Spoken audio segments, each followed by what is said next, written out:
Yes, I'm Dr. Chris Schenk from the University of Texas Marine Science Institute. Hi, Dr. Schenk. I am here to ask you a couple questions about salmon farming. Okay. And it doesn't have to necessarily be specific to Chile, but that is what we're focusing on. But I know that we have experienced salmon farming in other parts of the world, so just tell us a little bit about what you know about salmon farming. Well, salmon are a very popular food for lots of people around the world, and they also grow relatively easily, so anything like that is going to be a popular food source. And there are a variety of different types of fish that are used for these things. Tilapia is a big one. It's a freshwater fish, right? That's a real common fish for aquaculture. And salmon are also very popular aquaculture fish. They grow a lot of them in Norway, and there's also a new movement in Chile, relatively new, and that is a source of a lot of new environmental issues. Can you name a couple of those environmental issues? Sure. So there's a couple things that happen when you start. It's basically net mass production of fish in a small place. One is the waste that's generated.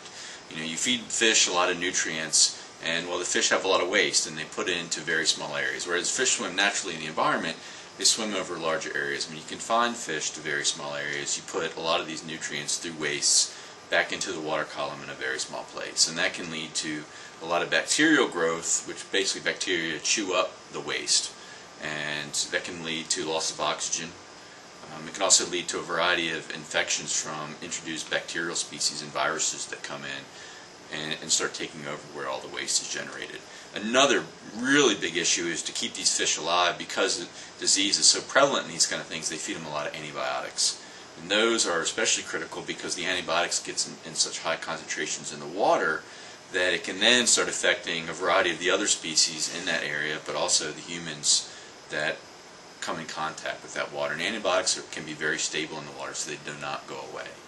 And people do not need to take antibiotics unless they are sick. So if you're coming in contact with those, it can be really detrimental. Okay, and I know that one of the problems that we came across was a high concentration of sea lice. Yes. Can you tell us a little bit about that? Well, sea lice is also a big problem anytime you have a lot of fish located in a very small area. And that's the consequence, because there's sea lice in a lot of different places, but they can become concentrated in areas like that, and they can cause, there's a variety of different issues that they irritate. They're not, humans in contact, it can be very irritating for humans. And honestly, I don't know much about how they affect other fish directly, other than as an irritation. And I'd rather not answer too much more on that, because the big thing with sea lice is they're just an irritant for human beings. They're not seriously a disease causing in a lot of human beings, because generally they're not in really high concentrations. So I don't want to go into too much about what the consequences are for the other fish in there with the sea lice, because I'm not as familiar with that. Well, if can they kill the salmon if they're in high concentrations? I would imagine that there is definitely a possibility for that. I think the salmon are when you can get parasites, you can have, and then the other thing is just a variety of diseases, the bacterial and viral diseases. Anytime you have anything in really high concentration, it can be an issue. It just is. You don't have, the nice thing about fish in open waters is whatever comes out, it gets dispersed. When you have all these fish in very high concentrations in one small area, something that affects one fish is going to affect all the other fish in that community. It's impossible not to have that happen. Especially in an area like in Chile where they have these things growing, a lot of times these waters aren't really well flushed, and so the water in these areas, the material that gets into these systems will stay there for a long time. So that's also another problem is the flushing of these areas, and how long with the material that gets into the water stick around.